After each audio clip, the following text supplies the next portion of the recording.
Welcome to Mind Tricks Radio, where we'll explore contemporary topics in psychology through interviewing creative and innovative thinkers in the field.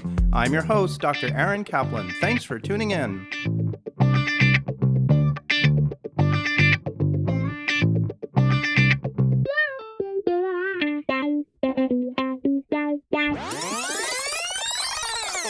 We're here today with Dr. Rachelle Scott to talk about the psychology of workplace burnout. Dr. Scott is a board-certified adult psychiatrist and serves as Medical Director of Psychiatry at Eden Health, where she leads the mental health team. She received her medical degree from Tufts University School of Medicine in Boston and completed residency in psychiatry at the Zucker Hillside Hospital in New York. Prior to joining Eden Health, she worked as a consulting psychiatrist with the Mental Health Service Corps, an initiative of THRIVE NYC, and subsequently became the medical director. She has many years of experience treating adult psychiatric patients in a variety of inpatient and outpatient settings, but has been most passionate about providing holistic and integrated mental health care. Dr. Scott has contributed to pieces in Business Insider, NPR, Forbes, Employee Benefit News, and many other outlets. Rachelle, welcome to the show. Thank you, Aaron. Thank you so much for having me today. Pleasure joining you. Yeah, great. This is a super important topic, this topic about work burnout. And I know as a clinician, I see many patients who come in to see me. Many of them come for the purpose of struggling with problems at work. Oftentimes, it probably falls within the realm of burnout, but they struggle. And if work isn't the primary reason why they come, oftentimes many patients are just struggling with issues, and work is part of that. So work-related mental health is really important. And so I'm excited to talk with you a bit about this phenomenon and how we can see, both as employers and employees, individuals who are suffering from that can maybe take a look at reasons for it and ways that they can deal with it. So thanks again. And I'm really excited about talking with you about this. Sure thing. I think obviously mental health is having a moment, but I think particularly workplace mental health is really, I think, part of the national conversation, which is nice to see. So happy to be here talking a little bit more about it with you today. Yeah, for sure. So Rachelle, before we get started, I usually like to spend a little time with my guests getting to know them a bit better. And I'm wondering if you can tell us a bit more about your background, your road to becoming a psychiatrist, and then perhaps your interest in workplace mental health issues. Sure. So I would say I was one of those kids kind of growing up. I knew I wanted to be a doctor. I think medicine is sort of like a family business, I will say. I have a lot of family members who are in the medical field. And so that's certainly where my interest lied very early on, say 8 or 9. But I never really knew what type of doctor I wanted to be. I think the first inkling of that was when I got into high school and I was introduced to an intro to psychology class and fell in love with it. I fell in love with the concepts and just sort of learning about personality structure and, always sort of curious about why people do the things that they do and just how two people can react to an event, the same event, very differently. And I think those were sort of my initial inklings. And I was always sort of that kid that was really quiet, but sort of like a fly on the wall, always just listening and kind of hearing people's stories and sort of hearing things when other people didn't even know I was listening. So I guess you could say, like, for me, sort of the beginning habits and behaviors that I kind of had early on. But believe it or not, you would think that even in college, I was a psychology major and I knew I wanted to go to medical school, that it would be a natural fit, that I would have just gone into psychiatry. But that wasn't the case necessarily. I really thought early on I was going to go more into women's health and do more obstetrics and gynecology. And I was really interested in fertility. And then I thought about dermatology. And when I realized that about all of those different specialties, the part that I really enjoyed the most was just talking to people, getting their history and understanding what was the context that brought them in for help. So what were their symptoms? What were they experiencing? But really, how was it impacting their functioning? And once I really had that realization that that's primarily what I was interested in, more so than anything else, that's when I finally said, okay, you know what? It's psychiatry. And that's how I wound up being a psychiatrist. So I look back on it and I'm like, how did you think you were going to do anything else? It Mm-hmm. seems so clear to me now, but I would say the path wasn't as straightforward as one would imagine. Sure. And so are you the first psychiatrist in the family medical lineage? I am. I am. I would say I come from a culture where mental health is not really talked about, and there's a lot of stigma. I mean, I think there's stigma in American culture about mental health, but even in from my culture, my family's from Haiti. It's not something that's openly talked about. And so Mm. when I said I was going to become a psychiatrist, it was sort of met initially with concern and reserve and what does this mean? And I think over the many years that I've been practicing, I've seen a big turnaround even in my family where now it's sort of like they call me because they think I could fix everything. So I'm like, that's not true. But it's good to sort of see that the conversation around mental health has really changed over the last 15 to 18 years that I've been practicing. Yeah, for sure. And that's a whole other conversation that would be really interesting to have about the cultural perceptions and conceptualizations of mental health and treatment. So maybe one day I'll hit you up for another conversation about that. Sounds good. What about workplace mental health? How did you become interested in that topic?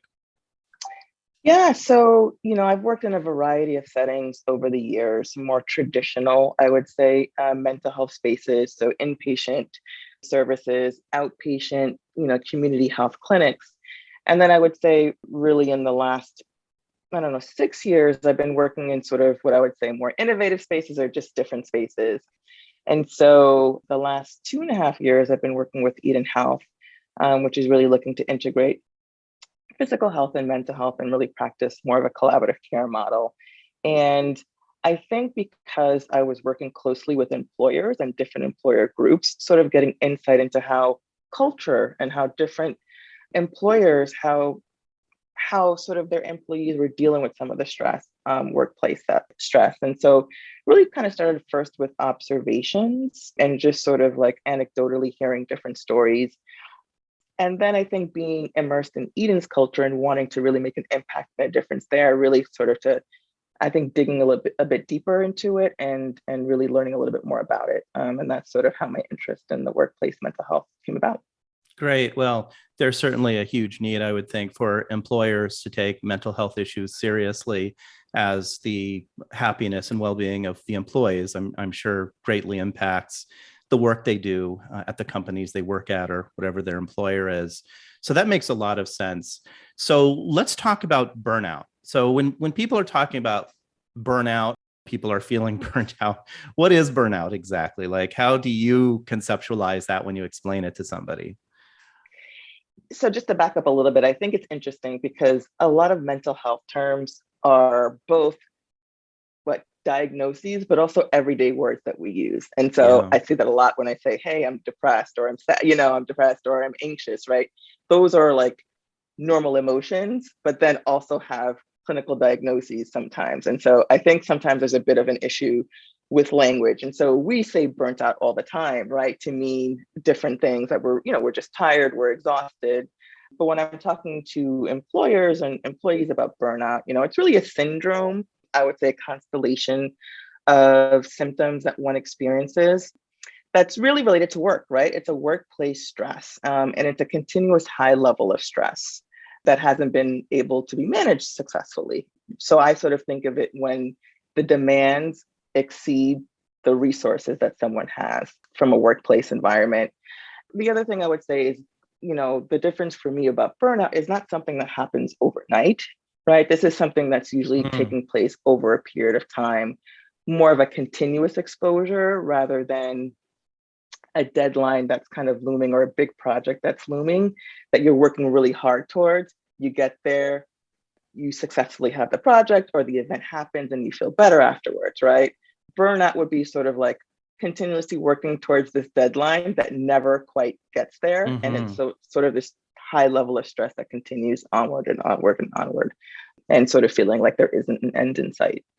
Yeah. So first off, I really like the way you describe burnout as it's sort of not a clinically recognized syndrome. It's not in the DSM or anything, but when people talk about that in layperson's terms, but there are obviously emotional and psychological factors that go along with it.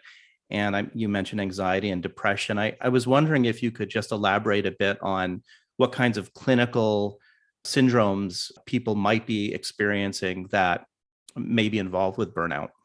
Yeah, I mean, I think so. You're right. Burnout is not in the DSM, although the World Health Organization does have a diagnosis or ICD-11 code for burnout, but Oh, they recognize it as more of as an occupational stressor, right? So hmm. really, the diagnosis can only be used in a work setting. But I think when people think about burnout, the two diagnoses that come to mind are anxiety and depression, in the sense that chronic levels of stress can lead to anxiety. And when I say anxiety, I mean anxiety as a clinical diagnosis.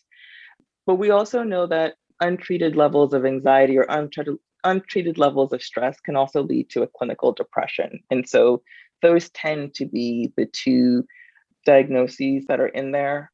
And you can see why there's overlap in the symptoms, right? So, when someone says that they're feeling burnt out, there's usually sort of this physical and mental exhaustion that goes along with it, right? And so, not uncommon for people to say when they're depressed, they have low energy or they have a low mood or they can't concentrate, right? And those are things that are very similar in experience to someone who maybe experiencing burnout, right? They're no longer able to focus on their work tasks. They're having difficulty missing deadlines.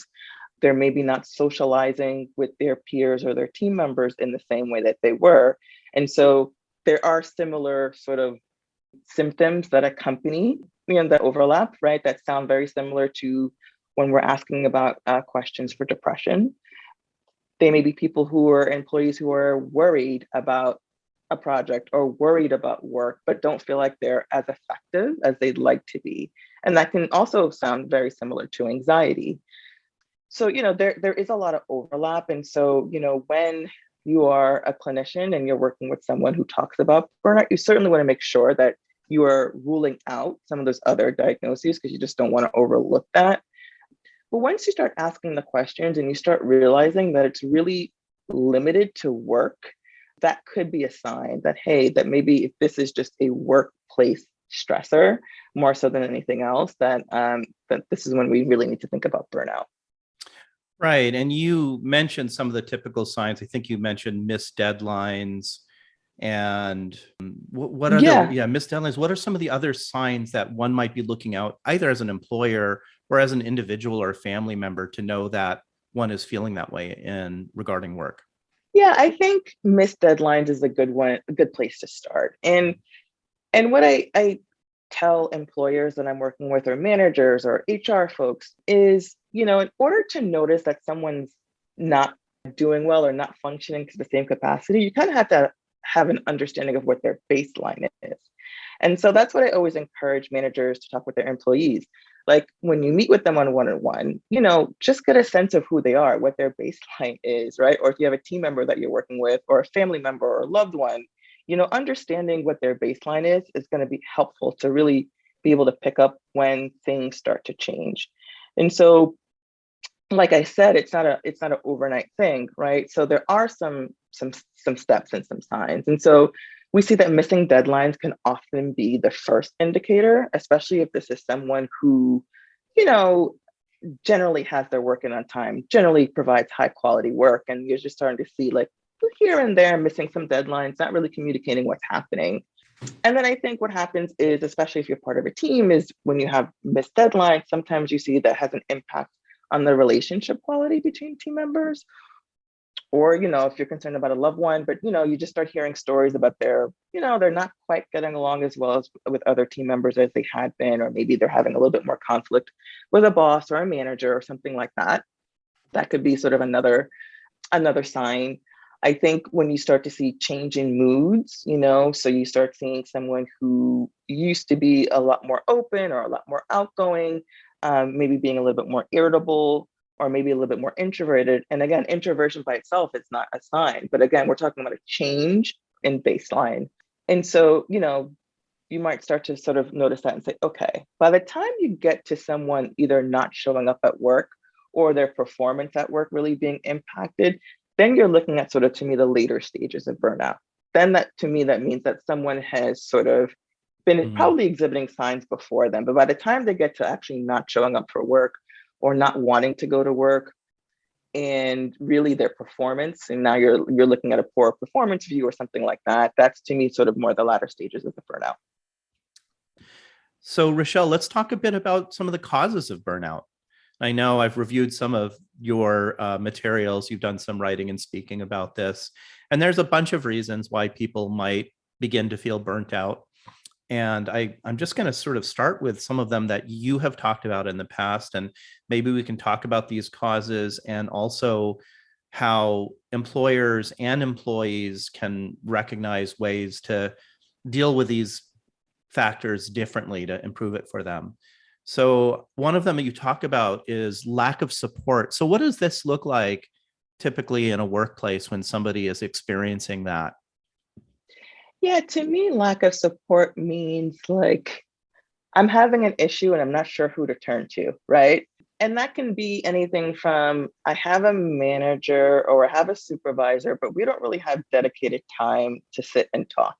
Or we do have time, but either it gets canceled or gets moved, but we haven't had a really consistent meeting time or consistent relationship to kind of just chat through things.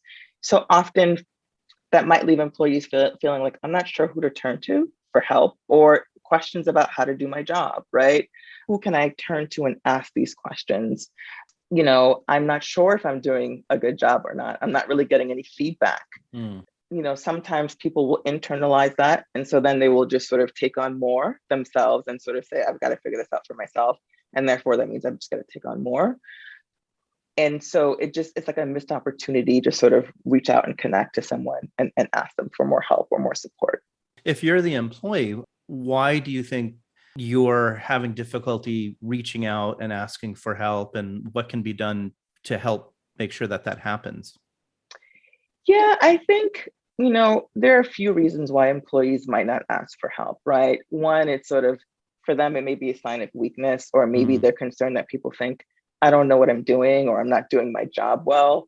Yeah. And I think especially kind of like how new someone is to a company is also another factor here that could be related. I'm new to the job. I want to put on a good front. I want to put on a good face. I want to make sure that, they've hired the right person. I want them to feel comfortable. And so sometimes we sacrifice our needs to make those around us feel more comfortable, even though we're uncertain about where to go and what to do. Mm-hmm. And so if you're an employer or a manager, I really think creating that space and just sort of that connection so that, people know that they know who to reach out to if they have questions. They know when they can reach out to you, and just really kind of making that known, clear, and consistent, I think is key to sort of help alleviate some of that. Yeah. And, when I've worked with patients before who have talked about exactly what you've said, that they have some fear about asking for help or looking weak or looking stupid or whatever. And I've worked with them and just encouraged them to talk with their supervisors or boss, which was very scary for them.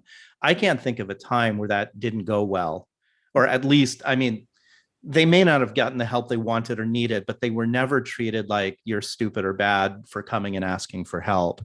So I think that fear is often probably unwarranted. And I'm guessing, and you tell me, I think that employers typically want their employees to come and ask for help or get more guidance if they're lost, because it's unproductive time if they are floundering around and don't know what they're doing.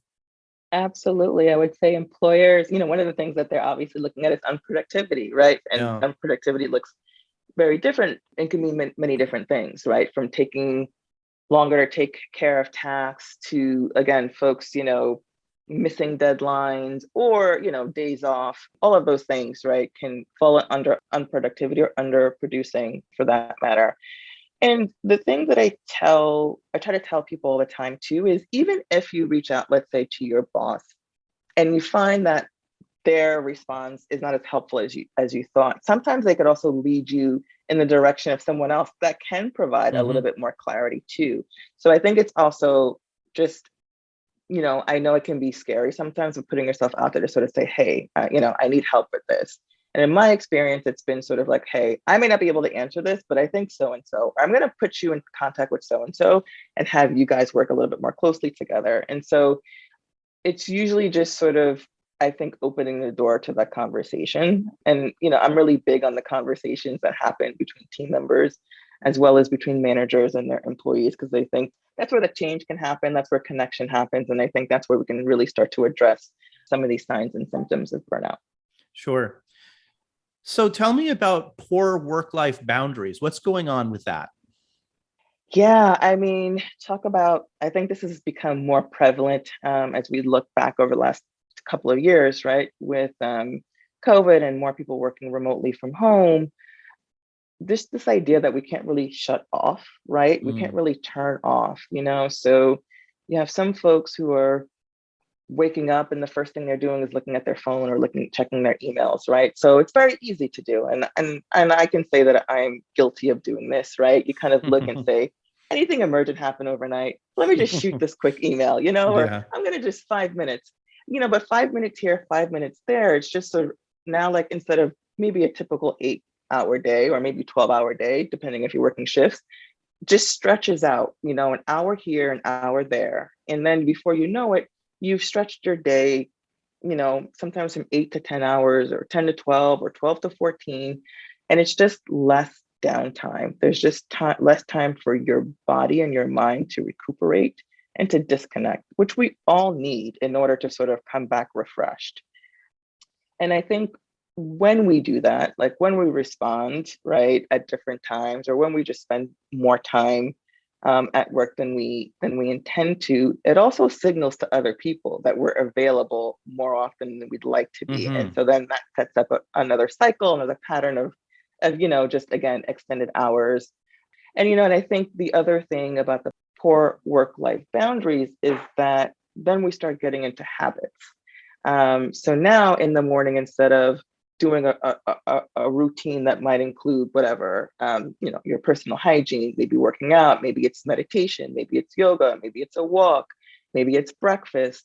It's now grabbing something like electronic device first thing in the morning. And so now we've taken up the other habits that are actually helpful for our mental health, that are actually helpful for our sense of well-being. We've now cut down on those habits and we've just exchanged it for either more screen time, more opportunity for stress, more opportunity for anxiety.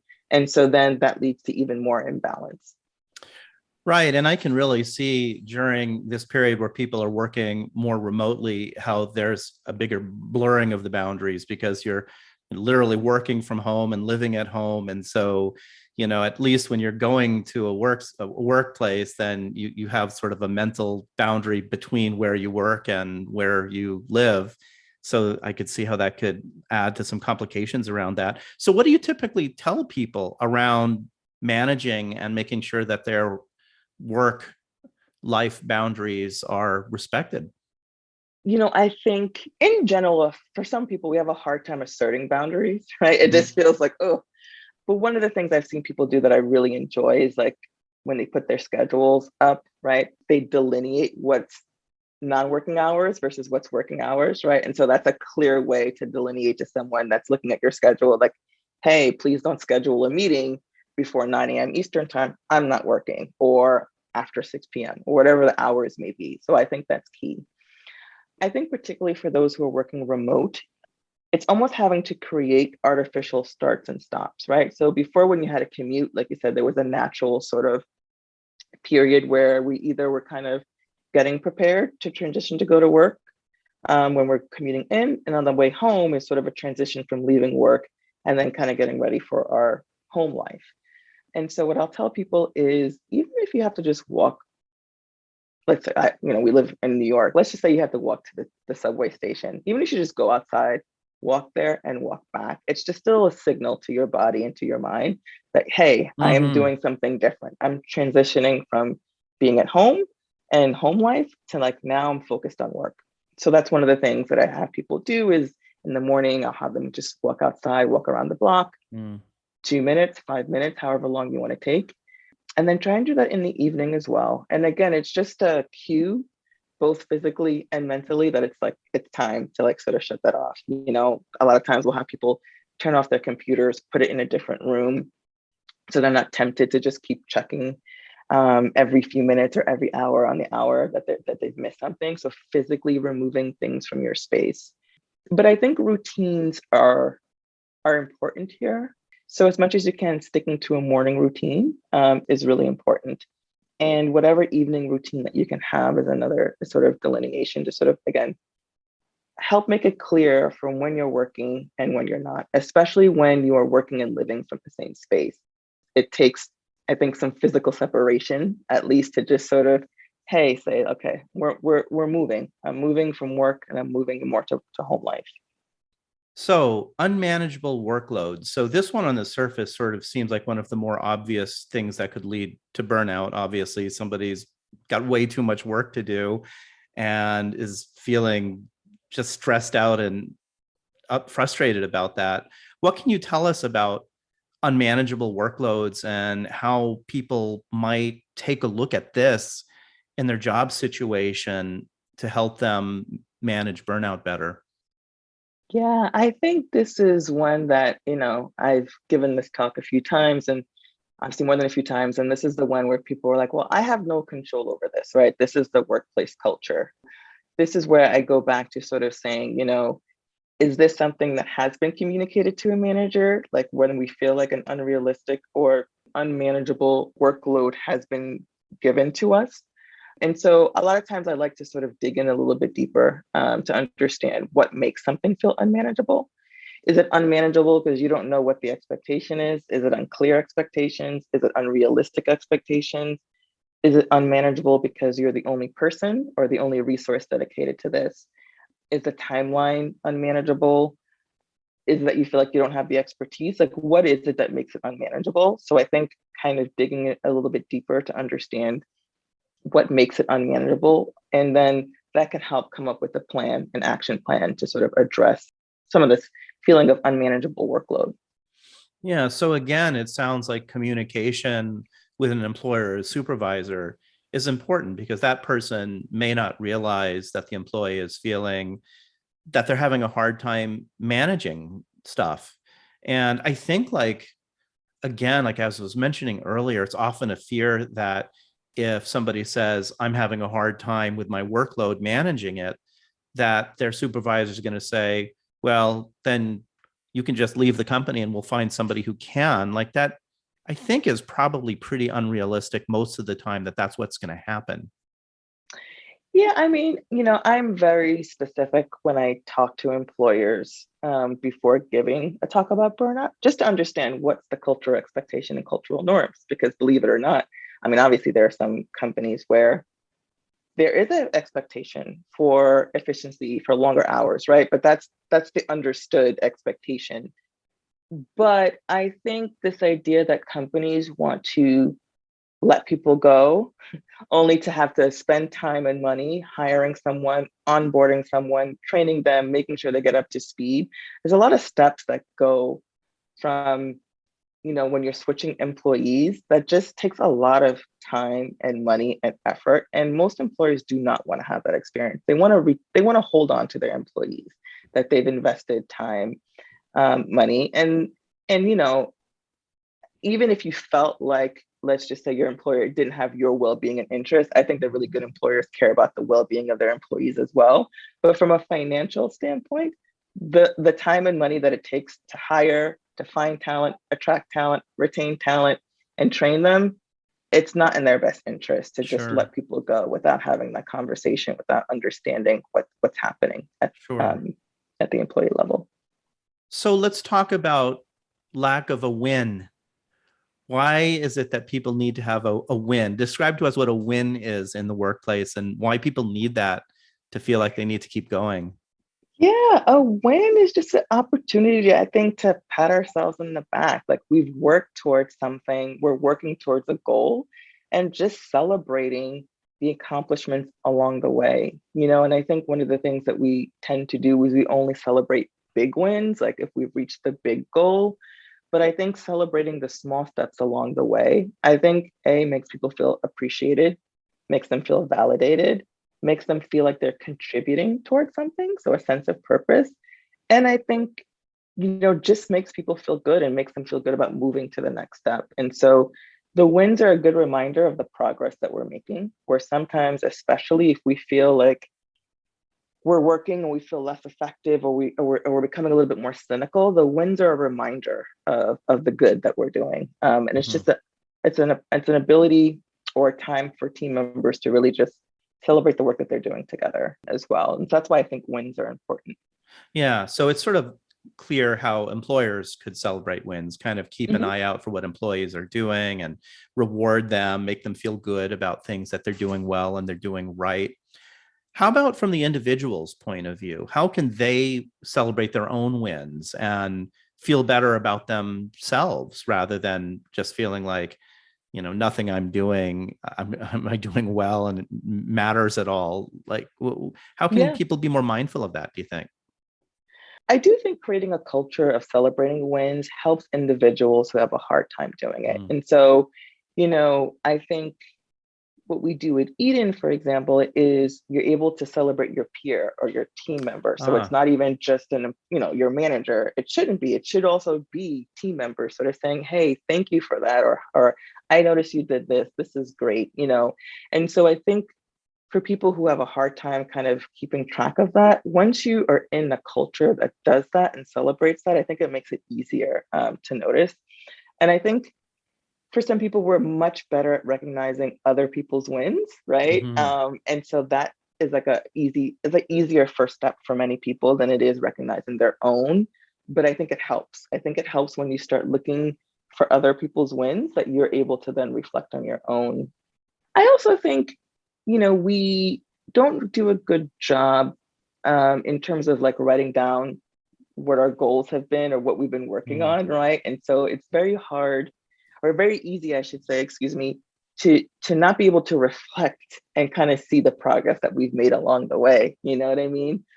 And I'm guilty of that too. Something that seemed so stressful to me maybe 3 months ago, and I look back and I'm like, oh, now I know what to do, or now I've been in this situation and we've gotten there and I've figured it out. So I think writing down small goals for yourself, and then when you reach them, kind of being able to reflect on them and say, like, "Oh, got there." But I do think the culture of celebrating wins is a big one. And I think it's pretty important to sort of help support individuals in that effort.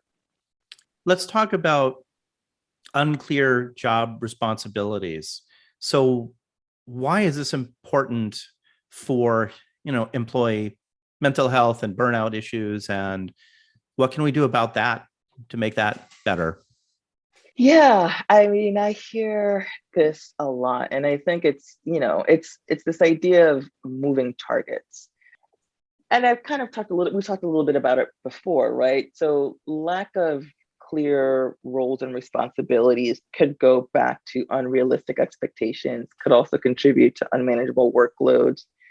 We want people to be team players. We say that all the time, but we also don't want people to take on more than they have to, right? And so when you have a clearer sense of what your role is, it also leads to a clearer sense of how you are contributing to the goal of whatever your individual goals, the company's goals, and whatever is the work that you're doing. And I think when it's not clear, it becomes really easy to say, well, whatever I'm doing is not contributing anyways, or like whatever I'm doing is not really helpful anyways. So no one's really going to notice if I don't do X, Y, or Z.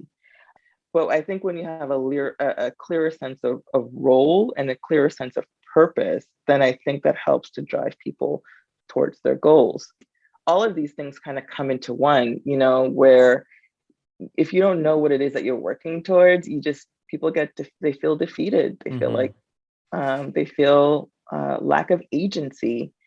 And it just sort of leads to, I think, less engagement over time and just sort of feeling stressed out, like they're not, again, contributing or achieving.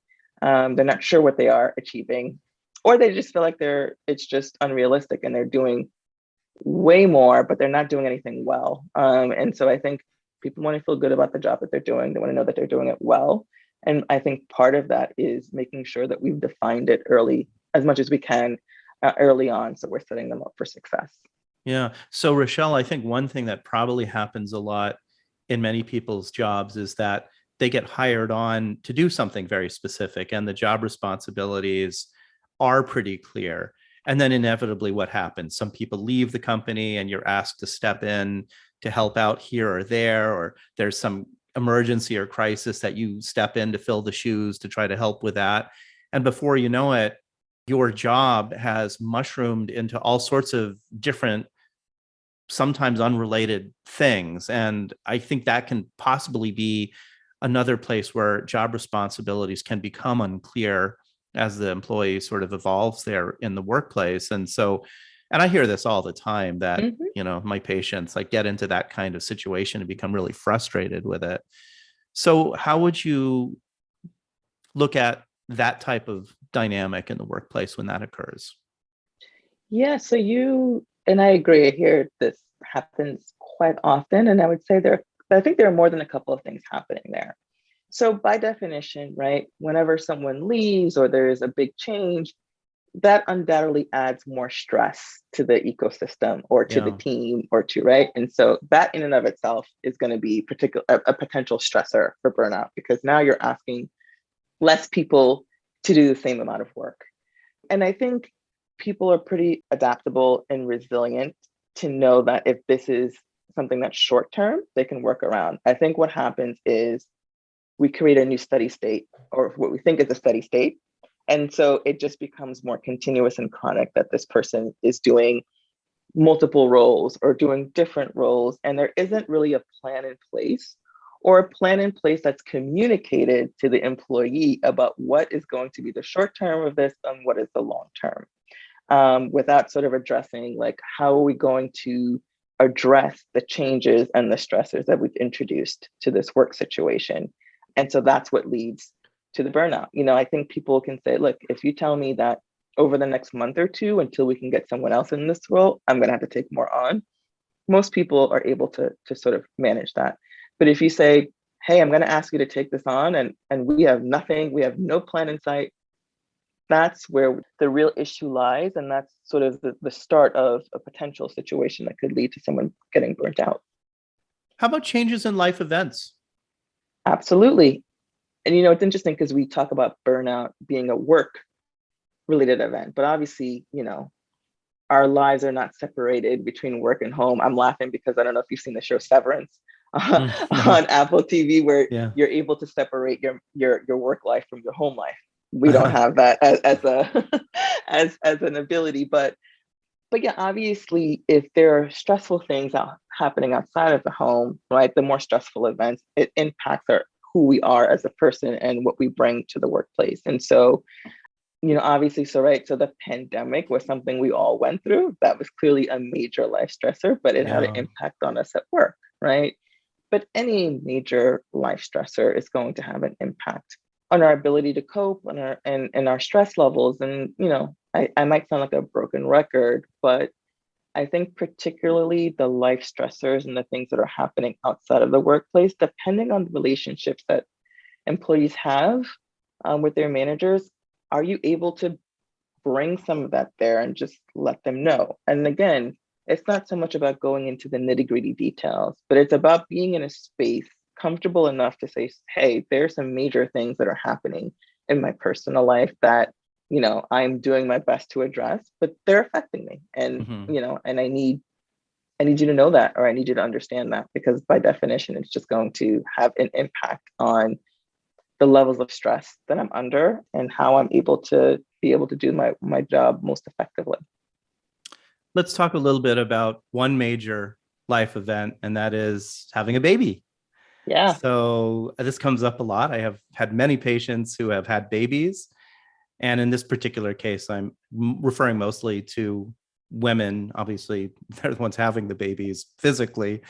But I noticed like the psychological and emotional effects of feeling guilty about going back to work, feeling overwhelmed, and then feeling exhausted coming home, and feeling guilty not having the time and energy to spend with their baby the way they'd like to, and feeling badly about that. And I've noticed that that can really bring up a lot of stress around feelings about work. I'm wondering if you could say a few words about that phenomenon and how you counsel people about that. So I'm big on telling people they are not alone, Mm. especially women who have had children postpartum. and I can relate to the personal experience I had. I have two kids, two children, and sort of going through that experience and understanding that the two experiences were not necessarily the same from each other, right? So having two experiences. And so not every woman is going to have the same experience, but I think there's a power in understanding that they are not alone in that experience, because a lot of times when you're in it, you think you're the only one who's struggling with this. You're the only one who's having a hard time managing this, and that's certainly not the case. So I think self-compassion is something that I try to really talk to new moms about, or just moms in general, in particular, since that's what we're talking about. But to give ourselves some grace that we're doing the best that we can. There aren't many more life-changing events than bringing another human being into this world. Yeah. And so there is going to be a period of adapting, right? So you're talking about changing in sleep patterns, Yeah. just being physically tired, right? The physical, like carrying, the physical taking care of someone, that's energy that's required. And I think we don't really think about that in the day to day. But I think having some self-compassion to know that women are not alone, and to, I guess, acknowledge that this is a normal period of adjustment and change. I still have those moments where I struggle between the two. The days that feel like the most difficult are the days where you feel like you're not doing either role particularly well, you know what I mean? Yeah. And you just sort of feel like you're devoting so much time to work maybe, and you're like still not doing that well, and you're guilty about not doing some of the stuff at home. And then you're at home and you're focused on that, and you're still thinking about work, and so your attention is split. And so that's probably the days that are the hardest, is just because you feel like you're not doing well either way. And so that's where, I go back to this idea of self-compassion and giving ourselves grace, that we are doing a much better job than we typically give ourselves credit for. But I think there's power in acknowledging that it can be a difficult time, and it could be a real period of adjustment. I guess my personal beliefs are that, we have this idea that we need to do everything all at once, all alone. Yeah. But that it does take a village, and that it does take more support to be able to navigate these systems more effectively. And so we go back to this idea of support, and communicating. And so I think all of that ties together. It's sort of like, where are your supports? Where can you get the support? And how can you communicate those needs? Yeah, I really like what you said about the self-compassion. I think that's so important. I've had so many women in my practice who have just been just amazing dynamos at work, and then they have their child, and then they go back to work, and like you said, they're exhausted because they've been up feeding and not getting any sleep, and they're cloudy headed at work, compared to the way they were, and they just beat up on themselves for feeling like they're just totally ineffective employees at that point. And of course, that's not true. They're still doing a fine job. They just may not be at 100%. But it's so easy to beat up on oneself when your comparison is perfection, right? And you're not quite at perfection compared to your belief about that. So I think that's a very important point to make. We could do a whole nother talk about perfection, but yes, I Yes. agree. Yes, of course. You mentioned this idea of not having a career path. How does that play into feelings of burnout for a person? When people talk about career path, they're talking about growth, right? And so, like, a trajectory. So if I'm working here, what will it look like 2 years from now? Or what will it look like 5 years from now? Where will I be? And I think when there doesn't seem to be as clear a path in terms of like roles to move up in, or opportunities to learn, or opportunities to grow, it feels like stagnation. And it feels like almost like it's just a wheel turning over and over again, but we're not really getting anywhere. And so I think it's those feelings and those thoughts that can contribute to burnout, because you're just sort of, what am I bringing to the table? What is my purpose here? How am I growing, or how am I helping my employer or my company grow? And so then it sort of leads to the cynicism, I think, sort of this reduced effectiveness at work. And those are some of the signs and symptoms of burnout. So what I'm hearing you say, and I believe this is true, is that existentially, people have a need to feel like they're growing, that they're making a difference, that they're moving in a direction, that they're improving themselves and they're contributing to something. And when somebody's not doing that, they're feeling they're stagnating. They're just a cog in the wheel that's doing the same thing over and over again and not going anywhere. That doesn't feel good for people. It doesn't. And I think you totally summed it up correctly. And I think that's true. I think people want to feel like they're moving in a direction and they want to feel like they're learning something, they're improving, or that they're growing.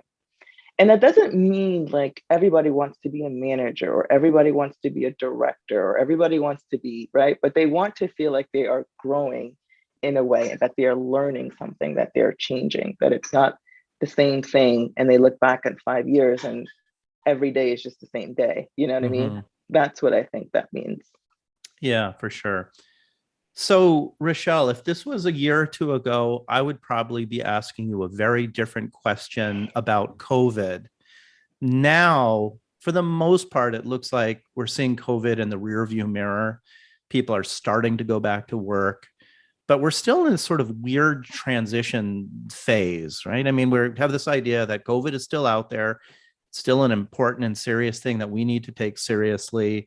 And people have their various different feelings about COVID and comfort levels around it. It's kind of a weird time right now. It's weird in a different way than it was 2 years ago when it was surreal and like a sci-fi movie weird. But now we're just in an odd phase. And I'm wondering if you could just say a few words about what you're seeing out there and how people can have some awareness of this phase we're in regarding the pandemic, and what's important about that for employees and employers.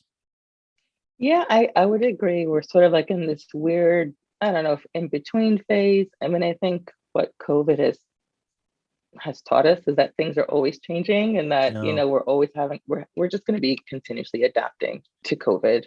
I hope that we're fully in the phase, where we've moved out of completely halting our lives and changing things, dramatically. And I think that we generally are, because we're in such a weird phase. There's still opportunities where I call for awkwardness, where we're just not quite sure what to do. And I think, in terms of going back to work, the conversations there, I still see some of the same issues, in a sense of like, I've been remote for so long, I've forgotten what it's like to be in person, Yeah. or I'm not quite sure what's the norms, like what are the boundaries, what are the expectations?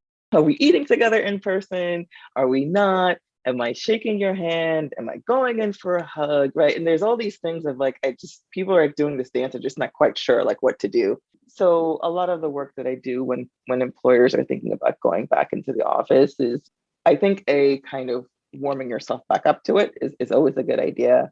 I think two, communicating clear expectations about how many hours you're going to be back in the office. What's the protocol that you've done to sort of ensure that people's safety is there, right? I think those are the two things that people really want to know.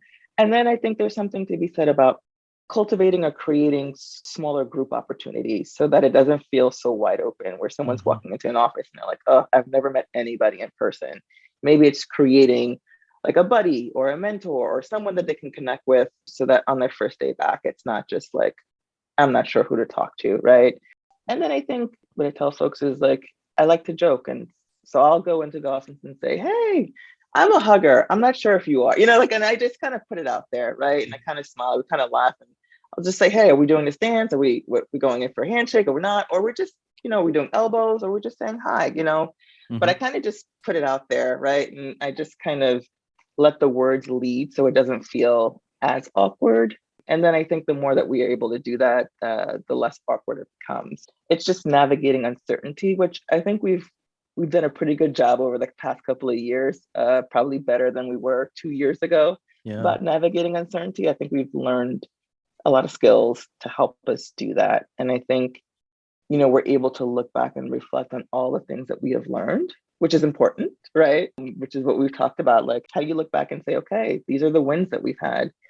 There's certainly been some losses, but these are some of the wins that we can take away from this whole experience, whether it's new habits, whether it's new appreciation for relationships, whether it's appreciation for the commutes that we've missed. But, how do we take the experiences that we've learned, that we've had to learn from and kind of use, going forward?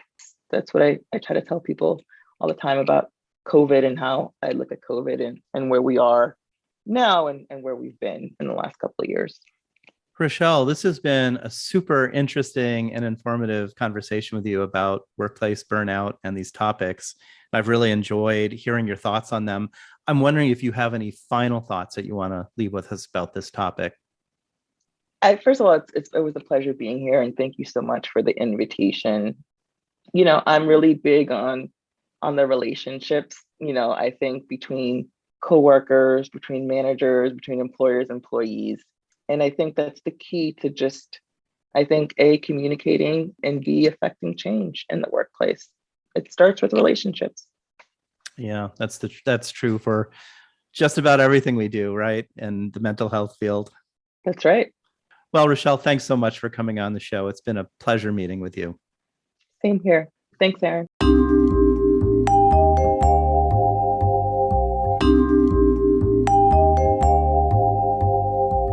Thank you for listening to Mind Tricks Radio. I hope you have enjoyed the program. For more information about Mind Tricks, you can go to my website, www.waikikihealth.com. Be sure to subscribe to Mind Tricks on your preferred podcasting host to be notified of new episodes of Mind Tricks. Please take some time to give Mind Tricks a good rating and review wherever you're listening. It really helps get the word out to new listeners. And please like and share Mind Tricks posts on Twitter and Facebook by following your host, Dr. Aaron Kaplan.